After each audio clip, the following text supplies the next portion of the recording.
Setiap 5 tahun sekali, mereka datang dengan janji-janji manis yang berhampuran seperti kembang gula, mengisi udara dengan mimpi tentang perubahan. Pendidikan gratis, lapangan kerja tersedia, kesehatan terjamin.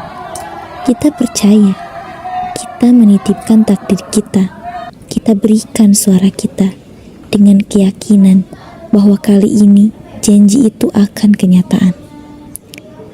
Namun, ketika panggung itu dibongkar, ketika sorak-sorai mereda, dan ketika tirai kekuasaan terangkat, seringkali yang tersisa hanyalah keheningan. Keheningan yang menggema di tengah jalan-jalan yang rusak, di lorong-lorong rumah sakit yang tetap antri, dan di dapur-dapur yang tetap kosong. Kita lupa bahwa di balik setiap janji yang terucap ada suara yang meminta, suara yang kian hari kian lelah.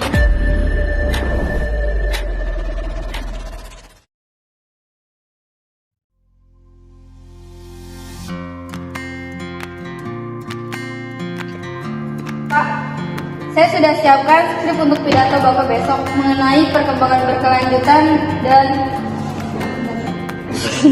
Baik, saya lihat.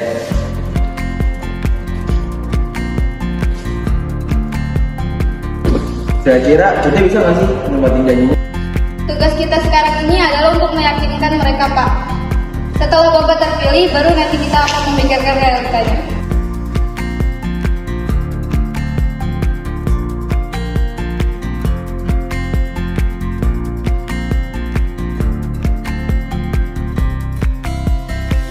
Warahmatullahi wabarakatuh.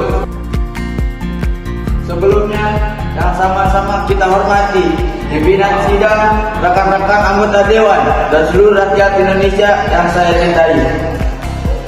Kesejahteraan rakyat adalah mandat konstitusi kita. Dalam berpidato saya, setiap rapat kerja yang saya kerjakan, topik ini selalu disebut.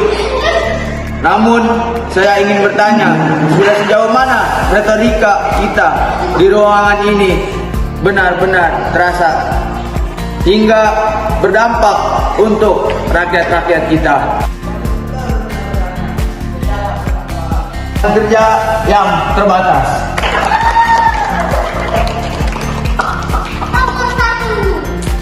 Makin sekedar kata-kata yang indah saja. Kita harus damai dan setonsa, di mana setiap anak bangsa memiliki kesepakatan yang sama untuk hidup rakyat di Indonesia. Salam sejahtera. Salam.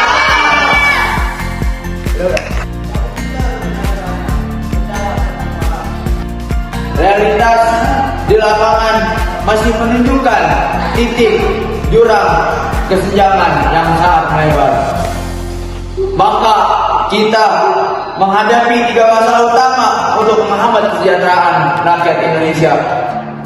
Yang pertama, ketidaksepakatan sasaran bantuan sosial. Yang kedua, akses pendidikan dan kesehatan yang mahal. Dan yang terakhir, yang ketiga, lapangan kerja yang terbatas.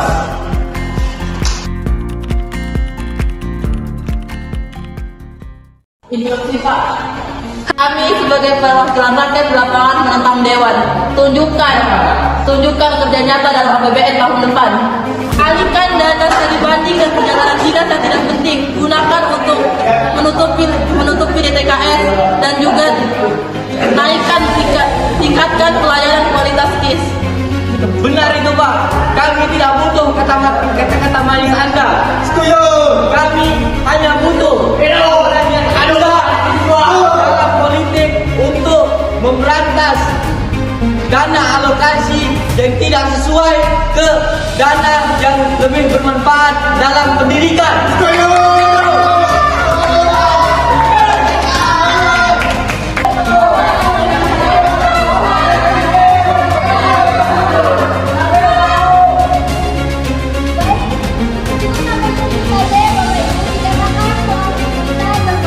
Jadi kita cukupkan sampai di sini.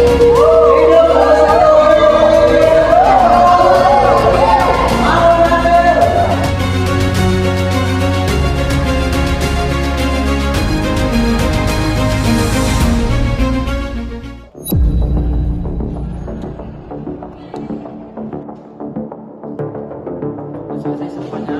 Sudah, Pak.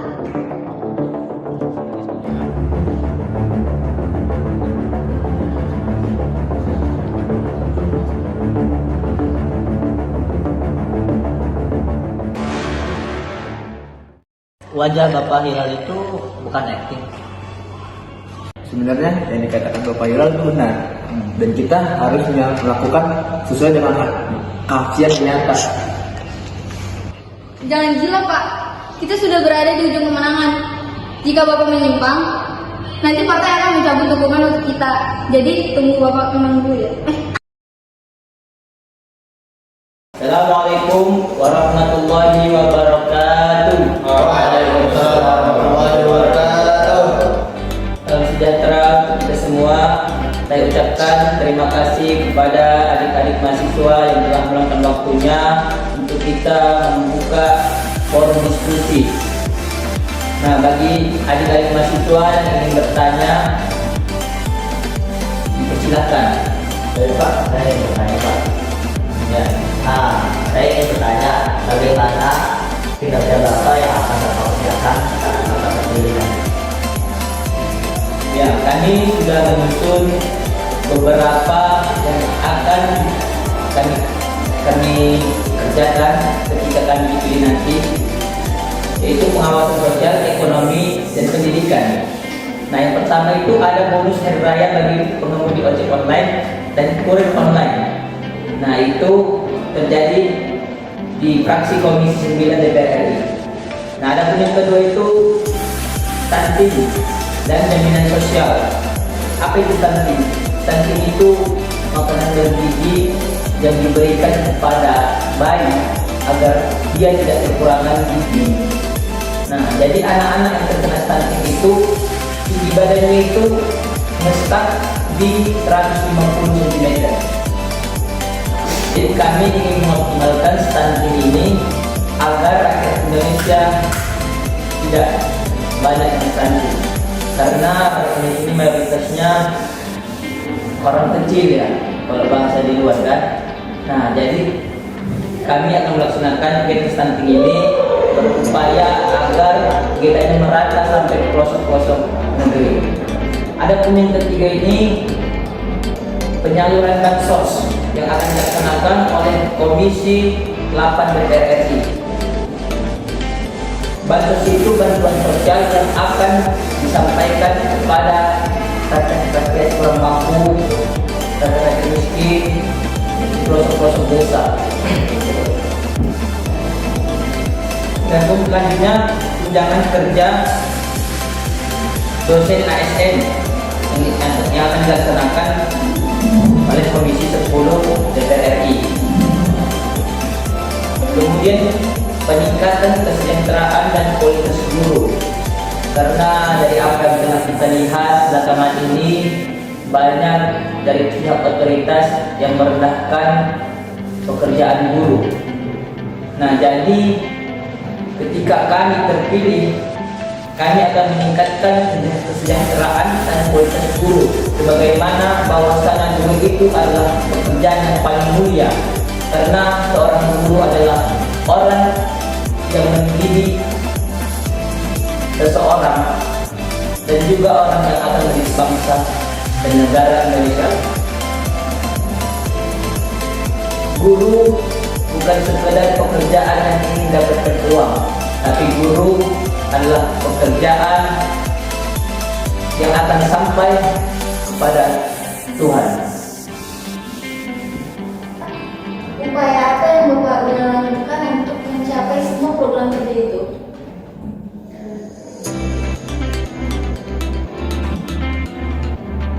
Ya, kami bersama pemerintah memberikan perhatian khusus bagi sektor-sektor krusial untuk masyarakat. Kami sudah menghitung beberapa anggaran yang akan kami ajukan untuk mendukung kebutuhan masyarakat.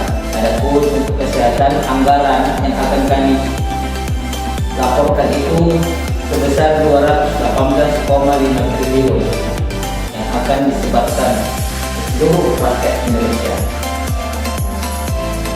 Itu untuk kesehatan, untuk menjamin kesehatan setiap warga Negara Republik Indonesia.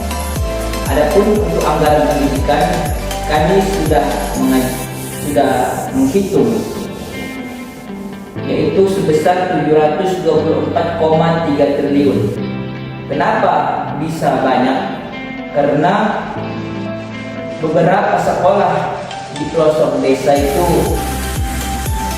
masih kekurangan buku umum seperti buku paket, buku ekul, dan lain-lain. Itu masih minim di desa-desa. Mereka itu bahkan masih menggunakan buku yang telah dipakai 5 tahun yang lalu. Turun temurun, bahkan tidak memiliki sampul, tidak dipakai. Untuk apa? Untuk menuntut ilmu. Jadi ini yang kita upayakan agar setiap rakyat Indonesia bisa belajar dengan fasilitas yang bagus, dengan fasilitas yang mumpuni, sehingga nyaman dan senang mereka belajar. Nah, adapun anggaran yang telah kami hitung pada bagian perlindungan sosial, kami telah menghitung sebesar 503,2 triliun. Seperti yang Bapak ketahui, kalau kondisi ekonomi itu tidak baik ya Pak. Nah, dengan program yang Bapak ajukan, banyaknya program yang Bapak ajukan, apakah untuk implementasi itu dapat mengganggu keseimbangan program yang sudah ada? Betul Pak. Bagaimana cara Bapak untuk mengatur keefektifan dalam berjalannya program tersebut? Ya, kami dari pihak Dewan Perwakilan Rakyat akan membagi tugas setiap orang. Jadi tugasnya itu hanya mengawas. Dia mengawas di bidang ini, dia mengawas di bidang ini. Nah, jadi orang yang tidak mengawas kita usulkan dengan apa yang telah adik-adik mahasiswa usulkan. Mereka akan mengawas pada bagian itu. Maupun dengan anggarannya itu kita bisa mengajukan pada pihak pemerintah agar mereka mengeluarkan anggaran untuk kebutuhan adik-adik mahasiswa dan masyarakat sekitar.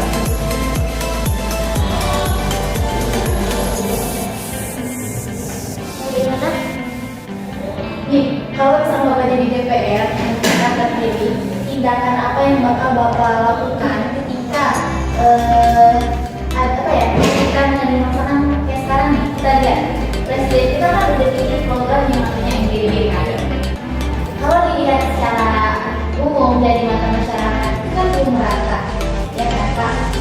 Kalau banyak kasus seperti keracunan dan bahkan sebagian belum ada bagian lah. Nah, dan alokasi pendanaannya itu diambil dari pokoknya disebutnya itu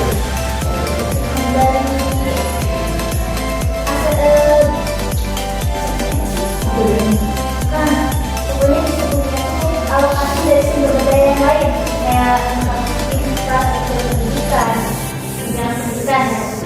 Kan itu mengganggu ya Pak. Nah, tindakan tugas apa yang Bapak sebagai orang yang memegang apa keputusannya intinya kalau di Indonesia beragam. Nah, tindakan tugas apa yang Bapak lakukan untuk menangani hal tersebut? Apa bakal dibiarkan saja? Ya, adapun tadi anggaran pendidikan yang telah kami ajukan sebesar 724,3 triliun. Nah, jadi kami akan mengupayakan bagaimana MBG ini dijalankan. Maka kami nanti ketika kami terpilih, kami akan mencerahkan lagi apakah MBG ini efektif, apakah MBG ini merata sampai ke pelosok-pelosok negeri.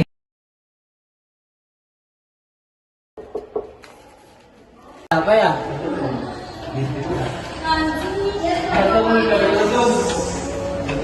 Aman ya? Aman. Siap. Masih banyak ya.